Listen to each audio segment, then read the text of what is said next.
Today we're going to be talking about one of the most dangerous gangsters in the Los Angeles area. His name was Timothy McGee, and he operated in the Atwater Village area north of downtown Los Angeles, and he was the head of the Tunerville gang. It was a Hispanic gang, but here he was Irish, Scottish background, but he led it, and everyone feared him for one reason, is that he killed all the witnesses of any of his crimes. No one survived, and of course anybody who would be around, if they did survive, wouldn't want to testify against him. So he survived all these years, creating so much havoc and violence in the northern Los Angeles area. But his downfall was kind of interesting, and it had something to do with rap poetry. So why don't we get into the facts, and why don't you learn what brought down the most feared gangster in Los Angeles? Well, what is our case today about? The man who liked to kill. How do you survive his deadly wrath? The case of Timothy McGee. All right, what's this all about? Well, we have to have an understanding about the Atwater Village gangs. There are three of them that make up Atwater Village.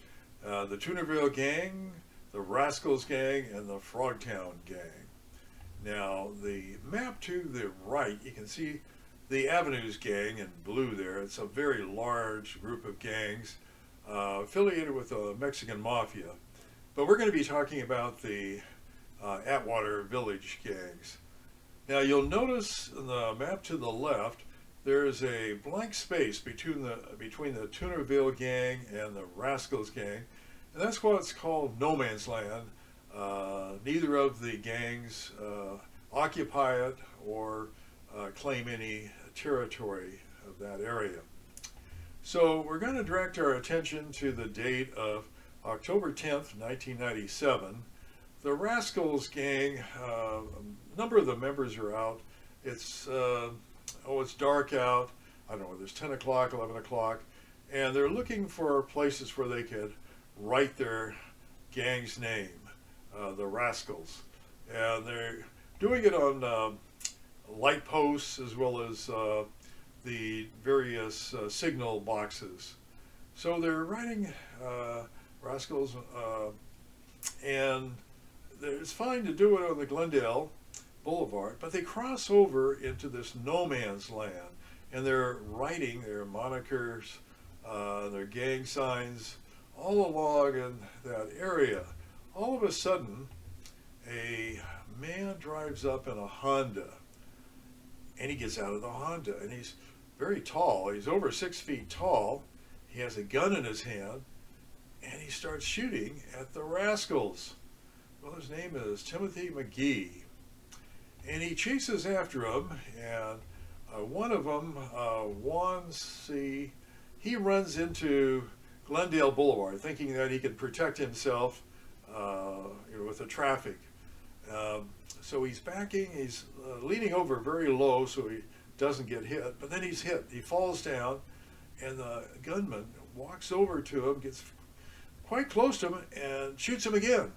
And he's hit the spinal cord, and he's paralyzed for the rest of his life. So he can't move, and for some reason, the shooter turns his attention to Pedro. Pedro had gone north to, it's a Shell service station that was being renovated, and the office was lit up. Nobody was there, but Pedro runs into that office, and the gunman follows him. So he grabs both of the glass doors and holds them to him with his hand, and the gunman gets closer to him and tries to pull one of the doors open, can't get it open. So he steps back and he shoots at the glass door, and it shatters into hundreds of shards of glass. And then he takes the gun and he shots Pedro. Pedro falls down into all that glass, and just at that moment, as the gunman's stepping in there to shoot him again, they hear a siren, the siren of police cars.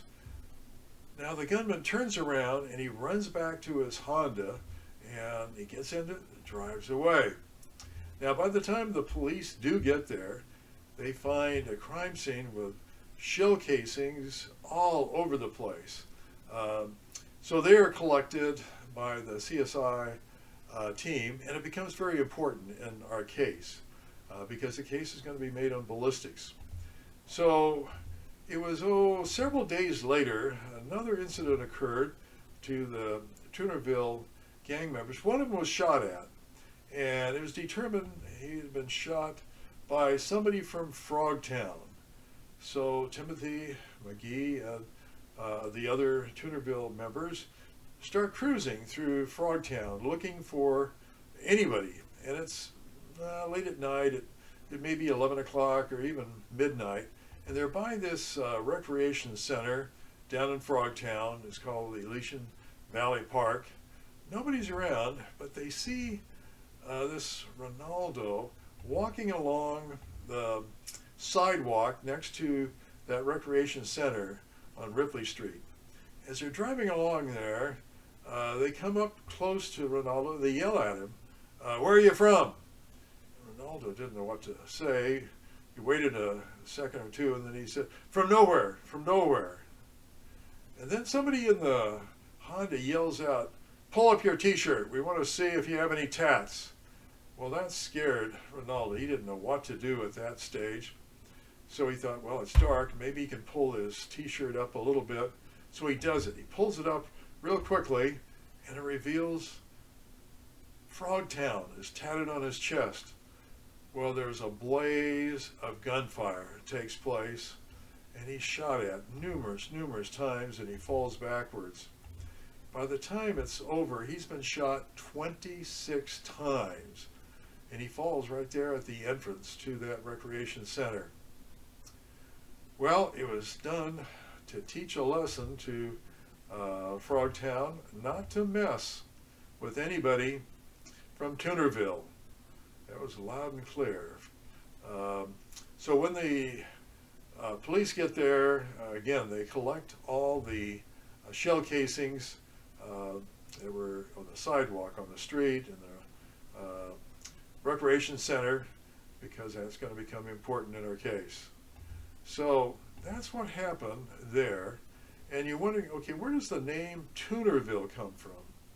Well, it comes from an old comic strip back, I think it was started in 1908, continued up until the mid-1950s.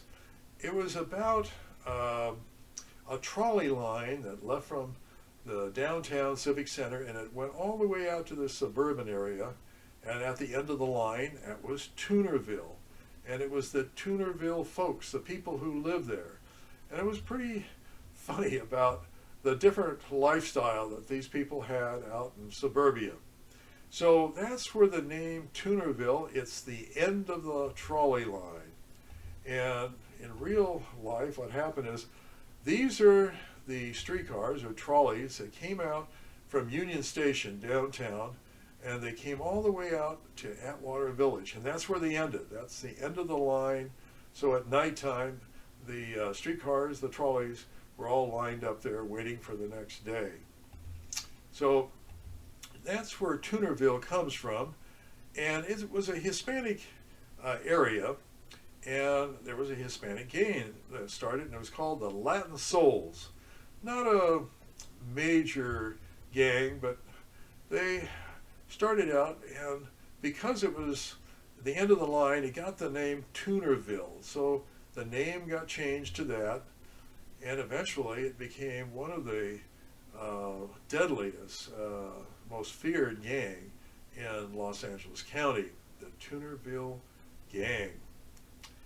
Well, who was the leader of the Tunerville Gang? Well, it was Timothy McGee.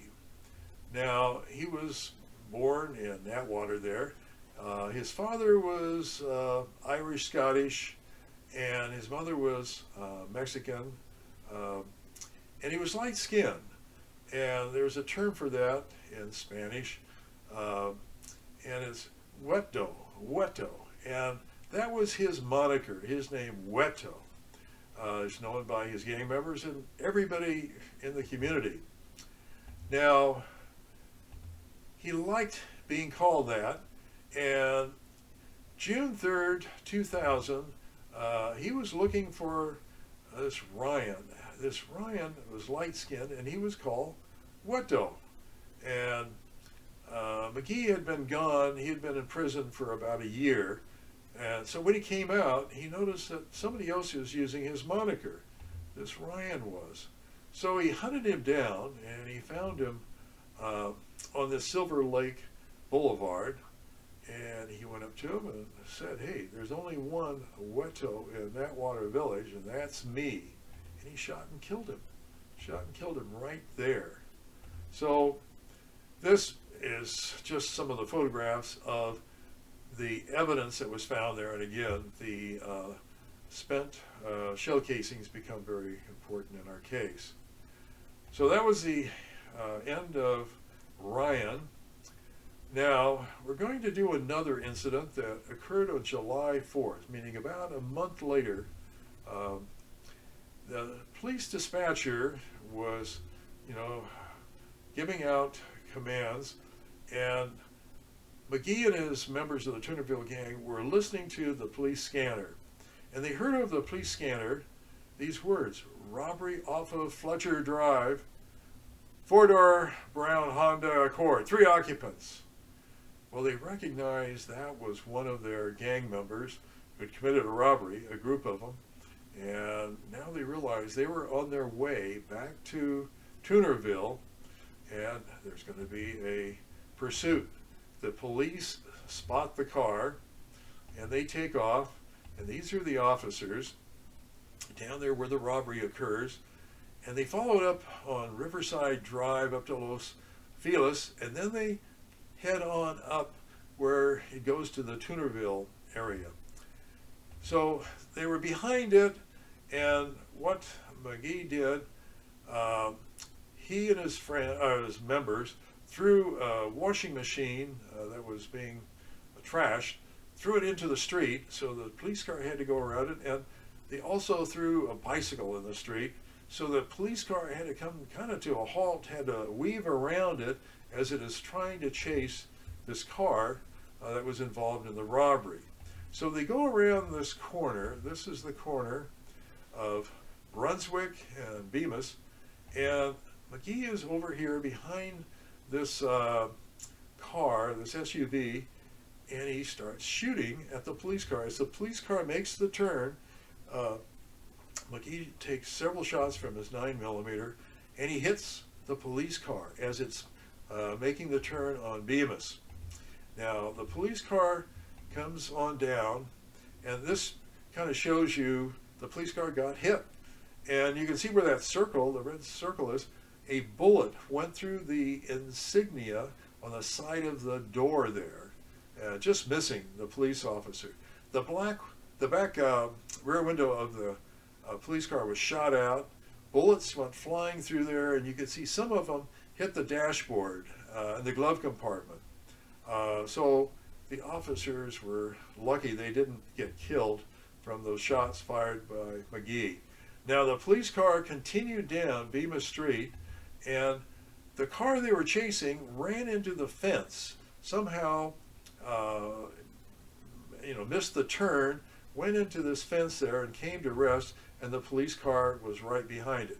Those people in that car, they start shooting out the rear of the car at the police car. So you can see here, that's the position of the police car on the sidewalk, and that is the car, and you can see the back of that car. One of the occupants in the back had an AK shooting out the rear window at the police officers. So put this in here. This was used for the trial. You can see all the shell casings. It's very important which gun fired those shells. Now, here you can see the gangsters had much better firepower than the police. They had these, this TC-9 was very, very effective, shot many times at the police car with that. The M11, for some reason, jammed after firing a number of shots, but they threw that out the window of the car.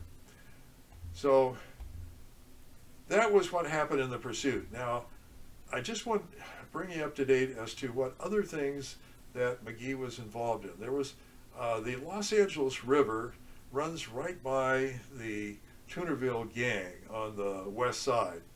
And there was an artist there who was doing some painting, and for whatever reason, McGhee comes over to him and shoots him, just shoots and kills him right there, next to the LA River.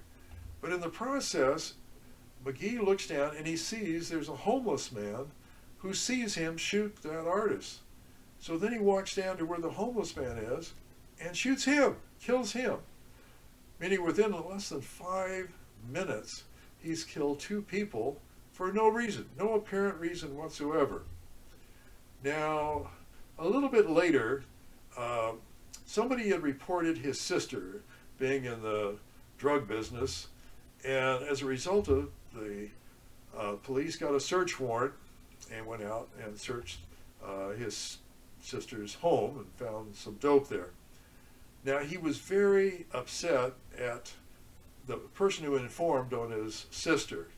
So he took it upon himself to go out and hunt that person down. He found that person, shot that person, but when he shot that person, he realized there were 2 other people in the house where he shot him, and he shot those 2 people as well. So in other words, 3 people were massacred by McGhee because he thought that the one had been involved in giving information to the police. So I want to talk about another incident. We have a couple that's driving home. This is November 8th, 2001. And they are driving, and it's Dwayne is the driver, and he's got his wife in there, and her name is Marjorie. And they weren't doing anything. They were just driving up the street, and they have a friend who's in the back seat, not doing anything. And it's about midnight, and as they're driving along on Hollydale, a car comes up next to it on the left-hand side and looks at him, and then pulls in front of him and stops. And they have to stop immediately because they don't want to hit it. So they're stopped there. 2 men get out of that Honda. They walk over and they start shooting at Dwayne's SUV. They shoot, and in the process, Dwayne, he ducks down below the dashboard. You can see the dashboard there. He got below the steering wheel, tried to get as low as he could, and bullets were flying through the windshield. Bullets were flying everywhere. And his wife is struck. She's in the passenger seat. Now you can see from these photographs how many times that car was shot up. And Dwayne, he doesn't know what to do. So he tries to pull the gear handle down and accelerates to get the car to back up. And he was able to go maybe several hundred feet back, and it kind of came to rest against a parked car. And then it became quiet. The people who had been shooting at him left. And so Dwayne gets up, he looks at his wife, sees that she's been shot and bleeding profusely. So he drives to the closest hospital. It's Glendale Memorial Hospital. He drives up, he parks there. The emergency people come out, they pick his wife up, and she's declared dead on arrival. She had been shot several times in the head, and so that's where that car, that SUV, black SUV, was stopped at the hospital. Now, what happens next is kind of interesting in the sense that McGhee leaves with his other gang member, and they drive away, and then all of a sudden he notices that he's missing his cell phone, and he begins to wonder, where did I have my cell phone? Did I drop the cell phone? Did I drop the cell phone during the shooting? And he realized he did. So the question is, how is he going to get back there? He doesn't want to go back there by himself. He's afraid that he could be identified. So he has a friend, Christina Durant, and he contacts her, and has her pick him up, and she drives him back over there before the police arrive there. So Christina drives there. She gets out of her car, and McGhee is in the back seat of the car, lying down, kind of hiding there. And she walks up and down the sidewalk there looking for the cell phone. And a lady comes out and asks her, "What are you doing? What are you doing?" And she said, "Well, I lost something. I'm just trying to find something." And that was all that was said between the two of them. Now she leaves, drives off, because she can't find the cell phone. And it must have been within 5 minutes, the police arrive, because that neighbor who was there had called the police. And when they arrive, the police start looking. They see all these shell casings everywhere. There were so many shell casings on the street, on the sidewalks, and it hit several of the cars that were parked there. So they start doing their investigation, picking up all of the shells. While they're doing that, they look under this van, and they see tucked under it is a cell phone. And they pick up that cell phone, and when they take it to the crime lab, they check it out. Sure enough, it is Timothy McGee's cell phone, the one that Christina Duran was looking for. So, now, this is the beginning of the end of Timothy McGhee, and how it all happened and how he got caught. It starts with the neighbor that went out there and asked Christina, what are you looking for?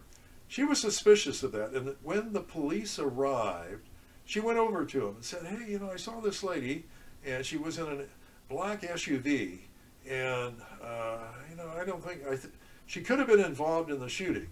So that police officer, for whatever reason, he gets on the radio, he calls other police officers in the area to look for a black SUV.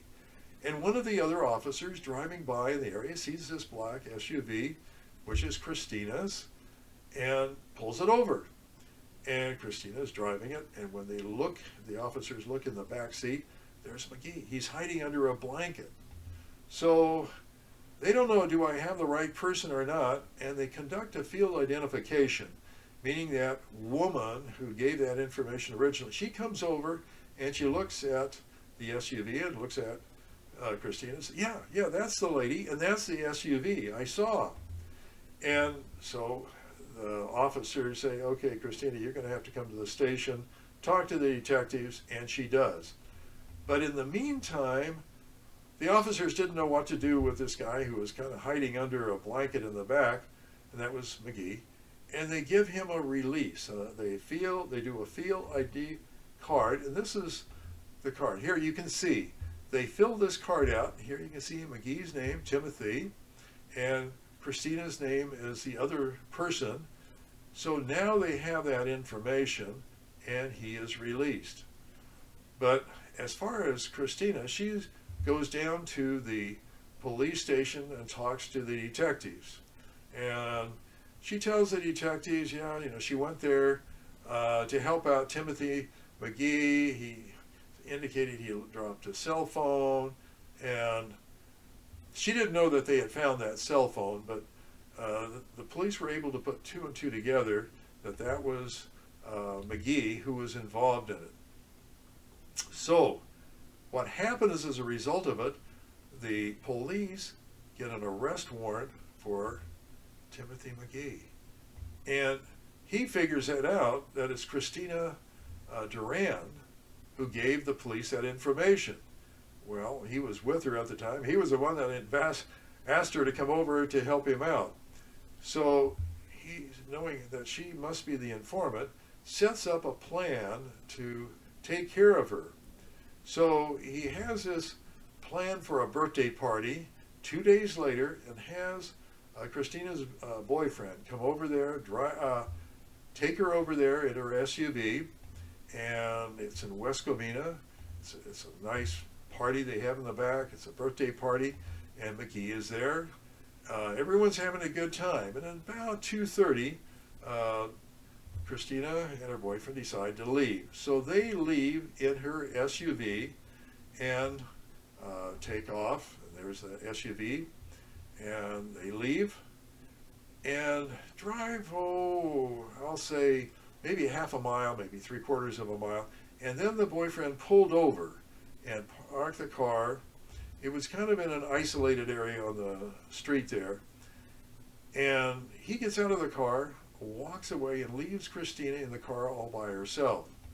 And within seconds, McGhee comes up from behind the car, walks up, and Christina looks back and sees him, and she realizes what's happening. He's got a gun in his hand, and she jumps over the front seat, tries to push down the locks on the doors so that McGhee can't get into the car. So she's there, and McGhee shoots out the window, and then he shoots her, shoots Christina, and Christina falls down in the back seat. She's been shot on the side of the face several times, and then McGhee opens the door and pulls up, gets her back of her head, and shoots her in the back of the head, and does that to leave a notice that if you are an informant, you get shot in the back of the head. Now, McGhee knows he's got to get out of town because there's an arrest warrant for him. So he goes to Bullhead City. His father had had some contact with Bullhead City. Doesn't go to see his dad there, but he goes there and he kind of blends in to the community there. And he likes to hang out at the Losers Lounge. And he goes there, every evening, and he meets a gal there by the name of Dawn. And they strike up a relationship, and they move in together. There's an old apartment house, and they start living in that apartment house. At that same time, McGhee is placed on the 10 most wanted fugitive list by the FBI and the U.S. Marshal. And about a month later, America's Most Wanted TV program does a segment on McGhee, and they show his booking photograph. And for whatever reason, there's a desert newspaper, the Mojave Desert News, and they run that story, and they put McGhee's photograph on the front page of the Desert News. It's for Laughlin and Bullhead City, and somebody out there, for whatever reason, must not have a lot to do, he read it, and he saw it, and then he thought, I saw that guy go into this apartment house, this old apartment house on Ramire Street in Bullhead. So he contacts the Bullhead Police Department and says, I think I saw this guy McGhee out here, and the Bullhead City doesn't know anything about it, so they contact LAPD, and LAPD is thinking, wow, we really want to get Timothy McGee, but why would he be all the way out in Bullhead City? Since they didn't have many leads, or any leads at the time, they go out there and they set up a surveillance. And sure enough, they see a person that looks just like McGhee go into this apartment house.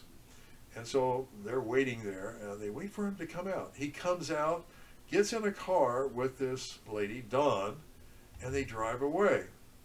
And as they drive away, when they got to a safe area, the police come up behind, and they arrest him. They have captured Timothy McGhee, who had been on the run for a long time, had committed many, many crimes. And that's how he was taken into custody.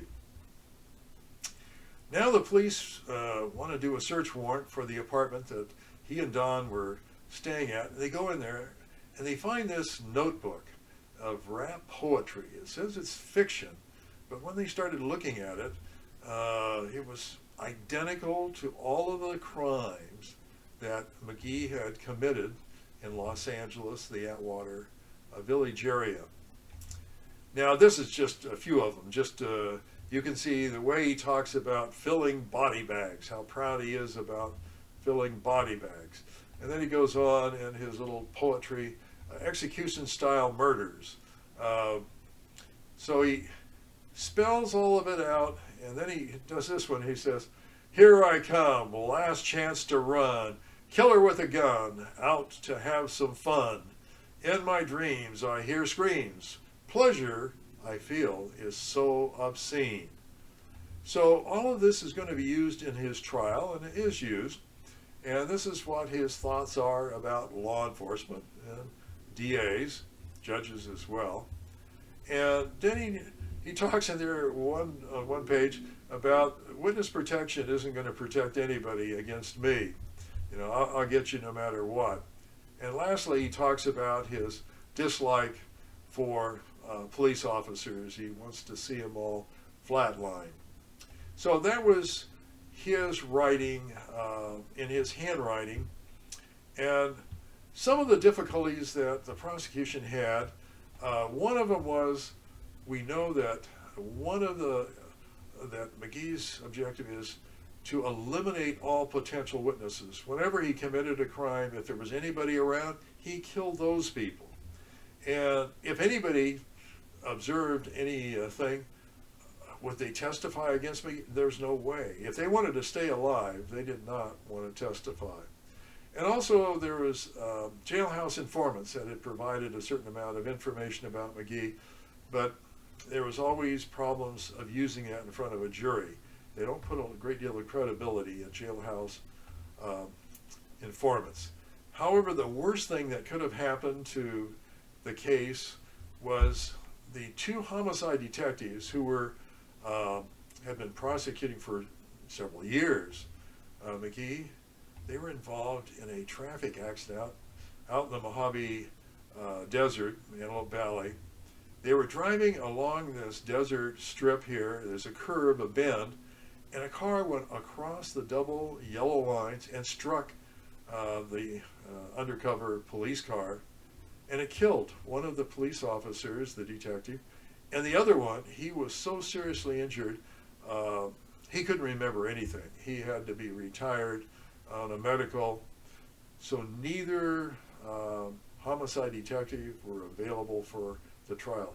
So basically this is going to mean that McGhee is going to go free. There is no way that they were going to be able to put the case together. However, LAPD assigned their top robbery homicide detectives to it, and they took all of those witnesses and they re-interviewed them, and they took all the evidence, had it reanalyzed, and they built the case up as best they could. But there were a lot of things they were missing. There was a lot of witnesses that had disappeared and couldn't be found. So when it came time to charging and prosecuting, the only thing that the prosecution was able to do was 3 murders, and there was 4 attempted murders that they were going to be able to prosecute on. So that is what ended up going to trial against McGhee. And the case was being tried in Judge Perry's court on the 9th floor of the criminal courts building. And it went on for a long period of time.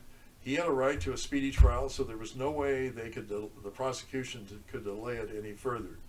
Now, when I was working on the case for the prosecutor who was trying it in court, we need to do some exhibits that explain that cell phone. So I put this exhibit together showing that even though McGhee had not purchased that cell phone, he had gotten the cell phone and it was under his address, and we could prove it by the cell phone phone records as well as the DMV records of his address. So this was used to show the jury that that cell phone was McGhee's, even though it wasn't in his name.